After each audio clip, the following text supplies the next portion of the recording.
Povo de Deus, Salmo 121. É isso? Deus, o fiel guarda dos homens. A primeira coisa que precisamos lembrar nesse salmo é que ele, assim como o Salmo 91 e todos os outros salmos que falam de promessa, de, de proteção, sempre vem juntos, casado com a aliança, aonde o povo de Deus faz a parte dele e Deus faz a dele. E a palavra garante que, mesmo que o povo seja um povo infiel, ele nunca vai ser infiel. Ele sempre vai permanecer fiel à palavra dele, à aliança dele. Desde Deuteronômio está escrito lá, a bênção e a maldição, para você escolher. A bênção está na obediência. A maldição está na desobediência. Então, dentro da aliança, a promessa é de um controle total da vida do povo dele. Isso inclui ausência das enfermidades, no caso, enfermidades incomuns, no caso, né? Porque um dia a pessoa vai ter que morrer e ela vai ter que ficar doente, não é isso? Isso inclui prosperidade, inclui os gados darem crias e boas crias, inclui a terra produzir bons frutos, né? Todo plantinho ter sucesso, inclui vitórias nas guerras contra o inimigo, inclui mulheres gerando filhos. Claro, há uma situação ou outra que, por propósito de Deus, não por acidente, ele impede uma serva dele de ter filho. Ou seja, em síntese, há uma proposta de um controle. Ó. Vem comigo, faça parte do meu filme, eu tenho o controle de toda a história. E se você fizer parte desse filme, se colocar da forma como eu espero que você se coloque, na sua vida não terá acidente. Essa é a ideia. Então, é uma proteção geral. E proteção geral não significa que não vai ter nada de problema. Sim, tem problema, mas problemas com propósitos, né? Situações de guerra, de tribulação, mas sempre com propósito, nunca fora do propósito. É igual aquela história que já contei várias vezes. O pai leva para Disney para diversão e para o bem-estar da criança. E o pai leva para o UPA para tomar injeção para o bem-estar da criança. Só que a criança, ela não vai entender que o UPA é um bem para ela. Ela vai entender só que a Disney é um bem para ela. Mas a UPA, a injeção, é um bem também.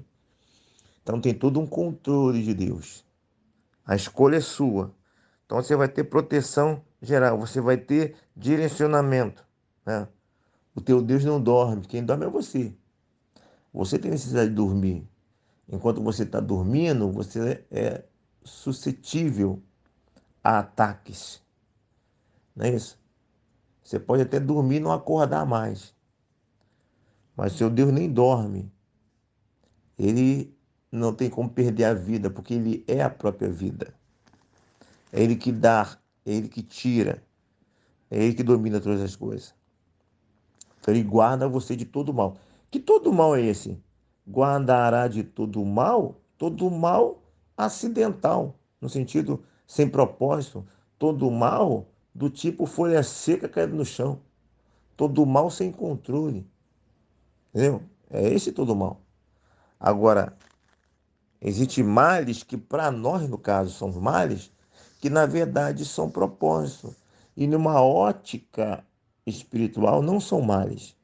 Mais uma vez, eu quero que você pense na injeção. Para criança, a injeção é mal, mas não é mal, é bem. Então, esse todo mal aqui, é aquele mal mesmo do inimigo, ah, aquelas situações onde há calúnias, há atentado contra a vida, há falso testemunho no caso, não é isso? E aí, esse é o mal que as pessoas de fora proporcionam ao povo de Deus. E dentro da proteção tem alguns propósitos, repetindo aqui, enfatizando, que para o povo de Deus pode parecer mal, mas não é mal, é bem. Então todo o mal do mundo, você está protegido. Nada vai acontecer sem propósito na tua vida. É esse sentido que o Salmo está dizendo.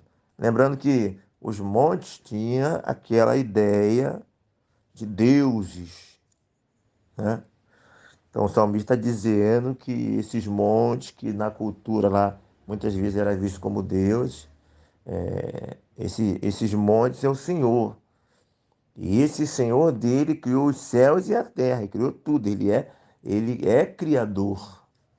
Ele não é criado. Ele não foi criado igual os ídolos. Isso é muito recorrente, essa palavra, nos Salmos. Deixa eu ler aqui para você as notas da minha Bíblia Plenitude. 121, 1. Os montes que o escritor vê são os montes de Sião e Jerusalém, símbolos do Antigo Testamento para o lugar da habitação de Deus, escolhidos por ele como o local central do culto do Antigo Testamento. Está dizendo aqui quando o salmista está compondo a canção dele, que ele fala que eleva os meus olhos para o monte, ele está pensando em Sião, não é isso?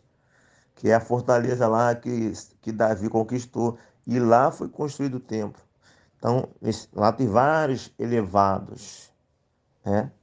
Então ele está pensando assim, eu volto os meus olhos lá, para onde que Deus se manifestou. É lá que Deus se manifestou, é lá que Deus tem a sua glória, vamos dizer assim. É nesse sentido que o autor está dizendo aqui, segundo a nota de rodapé da minha plenitude. 121, 2. O Criador do céu e da terra é também o seu guardador e mantenedor. Isso refuta a filosofia transcendental ou deísmo, em que Deus é considerado distante, né? Aí tem uma menção aqui em Colossenses 1,17. Vamos dar uma lida lá em Colossenses 1,17? Abrir aqui rapidinho. Olha o que diz aqui o texto de Colossenses 1,17. Assim diz: e ele é antes de todas as coisas, nele tudo subsiste. Ok? Ah, então, o texto aqui, a nota de rodapé aqui da Bíblia Plenitude está enfatizando a questão aí do Deus, né? Que, que ele não está distante da sua criação, como diz lá outro capítulo do Salmo, ele se inclina para os moradores da terra. Ele tem interesse no morador da terra, não é aquele Deus distante do deísmo que nós já temos aprendido em outros capítulos, que o deísmo diz que o mundo é um relógio que Deus criou, que Deus deu corda nesse relógio e depois abandonou esse relógio. Se decepcionou com esse relógio. E o relógio tá funcionando, né? Mas daqui a pouco a corda vai acabar. E aí o teísmo vai acreditar que Deus não deu corda no mundo, deixou não. Deus deu corda e continua dando corda para que esse mundo continue funcionando. Então ele se relaciona. E o salmista aqui, ele está retratando um Deus teísta, que se importa, que se relaciona, e não um Deus deísta, que abandonou a sua criação. Essa é a ideia da Bíblia Plenitude, e o Colossenses 1,17 fala que esse Deus é né, o Cristo, no caso, né, ele é antes de todas as coisas, né, o Deus Emanuel, ele é antes de todas as coisas, e ele criou todas as coisas, e ele mantém todas as coisas. 121, 3. A palavra hebraica para guardar no caso, preservar ou preserva, é usada 6 vezes neste cântico, enfatizando de modo comovente o cuidado de Deus. Tá vendo? Então, 6 vezes aqui, eu nem contei aqui, mas em 7 versículos, 6 vezes é usado a palavra guardar. Então, enfatizando a proteção, o interesse de, de Deus na sua criação. Aqui também está falando aqui uma versão, aqui uma referência aqui de Judas, versículo 24. Vamos dar uma olhadinha lá em Judas, versículo 24. Vamos ver o que diz aqui. Deixa eu ver aqui. Diz assim: ora, aquele que é poderoso para vos guardar de tropeços e para vos apresentar com exultação imaculados diante da sua glória. Tá vendo? Então, está dando uma ideia aqui do Deus, do Cristo que protege e de que realmente está presente para ser o nosso protetor dentro do propósito dele. Repito, acidentes, vicissitudes da vida estão dentro do pacote, mas não são acidentes em si, são propósitos. Fora de Deus, o que acontece é acidente. Dentro, junto com Deus, não tem acidente, tem propósito. Isso faz toda a diferença. Versículo 121,6 na nota de rodapé. O sol e a lua representam a proteção 24 horas. Né? A ideia aqui, né? do versículo 6. De dia não te molestará o sol, nem à noite a lua. Lembrando que o sol de dia é muito calor. A lua, no caso, à noite, me faz lembrar o quê? Do frio, como lá no deserto, a coluna de fogo à noite.